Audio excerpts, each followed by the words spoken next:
Let's build a treehouse in The Sims 4. So in my opinion, one of the hardest parts of this is deciding what tree you're going to use, because you want a pretty tall tree that's mostly trunk at the bottom so you're not getting leaves in the way, if that makes sense. This is the gnarled oak tree from Outdoor Retreat, but there's a couple trees that would work well for this. So now you're going to use the wall and room tools to draw a room around your tree. It can be as fancy or as basic as you want it to be. It really just depends on what you want. Now, this is where it's going to get a little bit tricky for a little bit, but just stick with me and I promise it'll work out. So I'm going to make a hole for the tree to go through. So to do that, I'm using the room tool, holding control, and just making a 1 square room. And then it's going to cut a little hole in the room like that.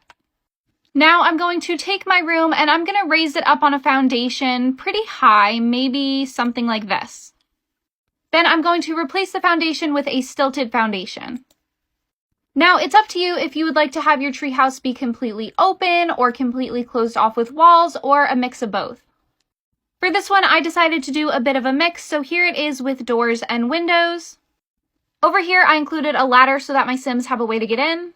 I decided to just roof around the opening, but obviously if you wanted it to be protected from the weather, you would have to roof the entire thing. Now I'm going to go ahead and do my walls and flooring. Then just go ahead and landscape and decorate.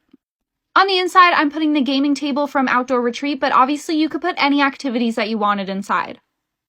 On the other side, I had kind of an awkward narrow space, so I put an activity table. And then I also just snuck in some cute kid-friendly clutter.